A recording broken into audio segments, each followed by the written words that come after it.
Estamos de volta com política externa brasileira. Então, o Eurico Gaspar Dutra iniciou o governo em 1946 com a impressão de que existia uma aliança entre o Brasil e os Estados Unidos muito forte após terem lutado juntos na Segunda Guerra Mundial. Porém, o contexto real é que a guerra acabou em 1945 e já em 1947, 2 anos depois, os dois maiores aliados durante a guerra, que era o Brasil, que era os Estados Unidos e a União Soviética, eles lutaram lado a lado. Porém, em 1947 eles já eram os maiores rivais do mundo, quando se iniciou que foi o início da Guerra Fria, em 1947. Então, não necessariamente o fato de eles terem lutado lado a lado não queria dizer alguma coisa consistente sobre uma relação perpétua ou mesmo prolongada.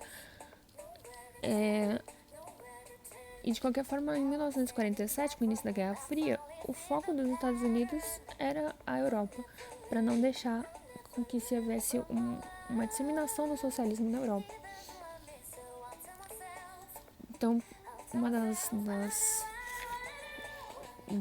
medidas que os Estados Unidos fez foi implantar o Plano Marshall para a reconstrução europeia, não deixar que o socialismo prevalecesse após a Segunda Guerra, que iniciou-se, acho que iniciou em 47 também.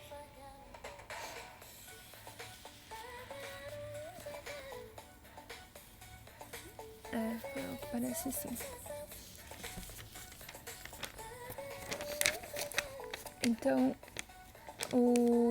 mas de qualquer forma o Brasil permaneceu alinhado aos Estados Unidos ideologicamente, porque eles são próximos e amigos. Então, o Brasil queria mostrar que ele estava junto com os Estados Unidos e o capitalismo, independente de receber alguma ajuda financeira, como os países europeus, para se permanecer capitalista.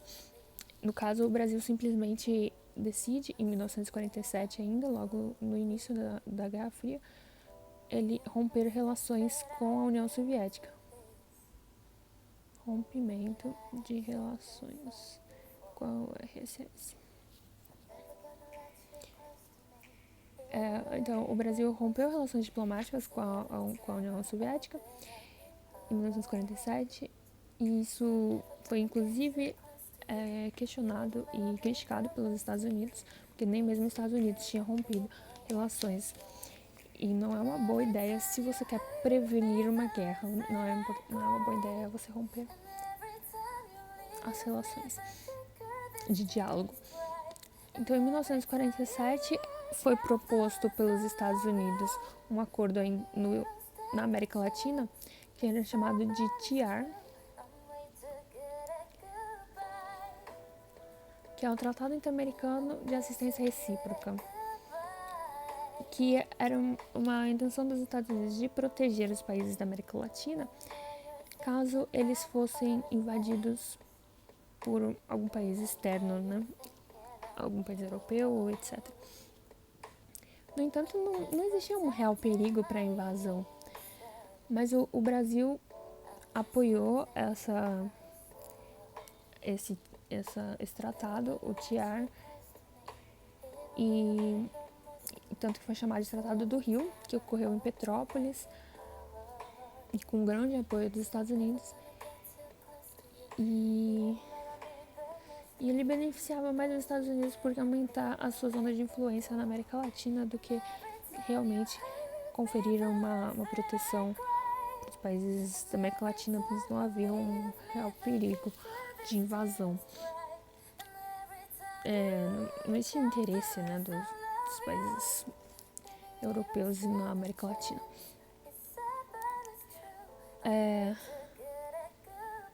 Já em 1948, no outro ano, eu vi a Conferência de Bogotá.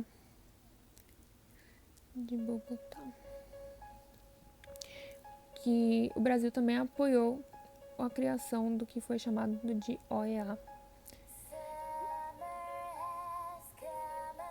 OEA é Organização dos Estados Americanos. Então, a Conferência de Bogotá, OEA, fez a criação da OEA, que é um fórum regional para diálogo das decisões que vão ser tomadas nos países da América Latina. Novamente, isso favorece bastante aos Estados Unidos, porque ele teria, né, um contato mais direto com os países da América Latina para discutir assuntos que convinham. E sendo que, né, ele é o país mais influente entre os países da Organização dos Estados Americanos.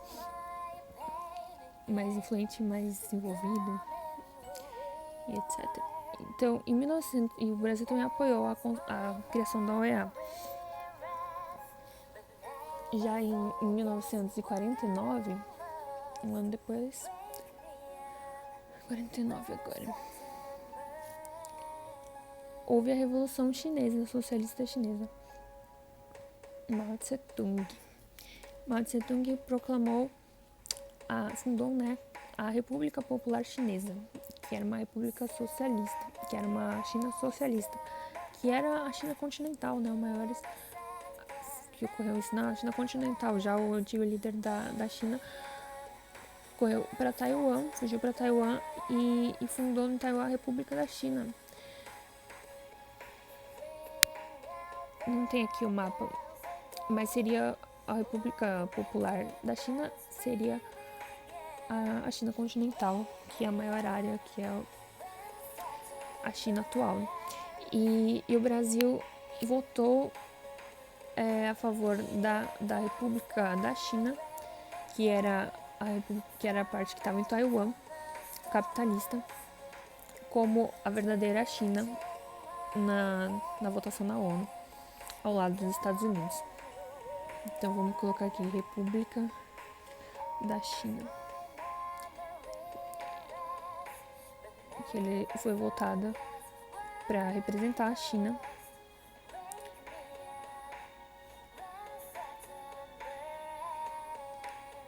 Eu não sei qual é o verdinho aqui. Essa aqui ficava em Taiwan somente. Foi fundada, isso foi em 1949. Ele deu a China continental, tá?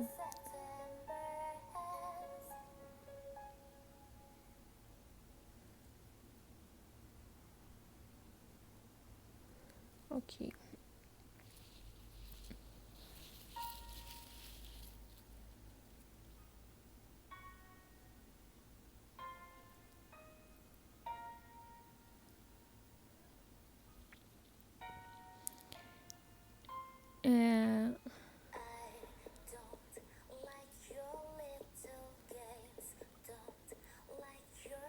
Então, mas durante a Conferência de Bogotá, em 1948, Conferência de Bogotá,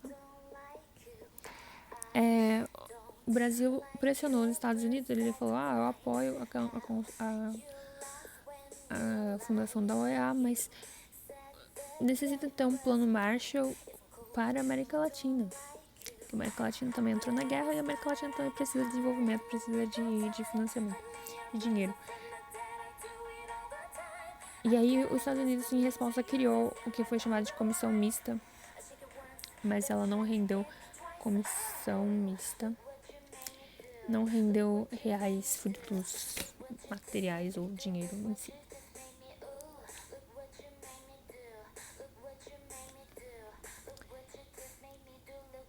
Então, o Dutra ficou de 1947 até 1950. Então, aí, o último ano, 1949, foi a Revolução na China. E o chanceler da época do Dutra foi o Raul Fernandes. Vamos colocar aqui o Oswaldo Aranha. Oswaldo Aranha era o do Vargas, chanceler na época do Vargas.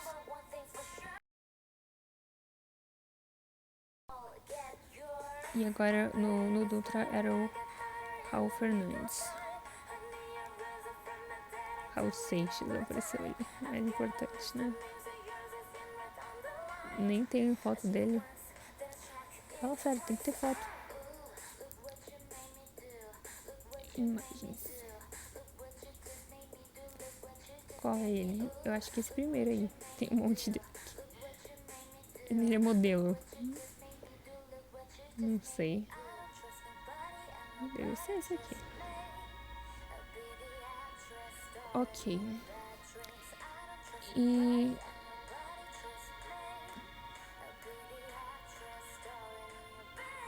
Então, o Vargas volta para o seu segundo mandato em 1951. É o segundo mandato do Vargas, que ele vai ficar 3 anos e meio no governo e até ele se suicidar.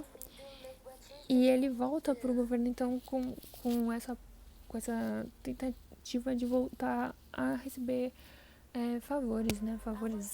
Ajuda dos Estados Unidos. Mas sem querer também se distanciar ideologicamente dos Estados Unidos, politicamente falando. Então, ele tentou fazer um acordo de cooperação. Ele tentou readquirir o poder de barganha do Brasil, mostrando que o Brasil tinha coisas que ele poderia querer.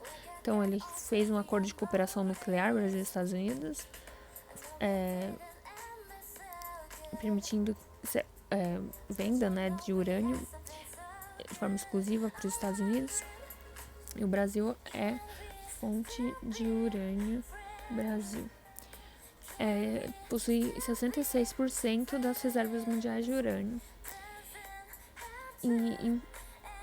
E ao dar isso aos Estados Unidos, o Brasil recebeu só a promessa de receber tecnologia nuclear, o que nunca aconteceu, mas o Brasil acreditava que aconteceria, tanto que fundou o CNPq na mesma época, em 1951. CNPq 1951, que com a intenção de a criação do CNPq, com a intenção de financiar pesquisas nucleares. Já em 1952, o Brasil assinou um acordo militar com os Estados Unidos, onde todas as decisões deveriam passar pelos Estados Unidos, onde importantes decisões, né, das compras de armas e etc., deveriam passar pelos Estados Unidos, e foi considerado como uma perda de autonomia brasileira, com o objetivo de defender, né, o país e melhorar as forças armadas, mas foi considerado como uma perda de autonomia do Brasil, que tinha que ter essa aprovação americana para as ações militares. Dessa forma, os nacionalistas pressionaram muito o Vargas após esse acordo. Então, os Estados Unidos, o Vargas, ele em 1952, em 1953, ele então começa a pressionar os Estados Unidos em busca de algum resultado, principalmente econômico. Então, ele volta a adotar medidas protecionistas, medidas protecionistas, né, que é o Brasil, que os Estados Unidos é contra, né? Então, o Vargas adota medidas protecionistas, ele cria a Petrobras e cria uma lei que foi chamada de Lei de Remessa, Lei de Limitação da Remessa de Lucros. Remessa de lucros.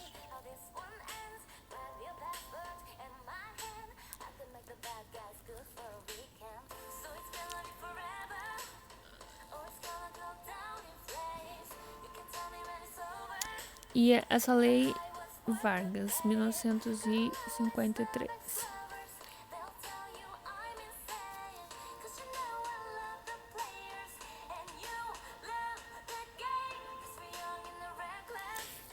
Então, aí queria dizer que os investidores externos só poderiam tirar do Brasil no máximo 10% do lucro que eles fizessem aqui.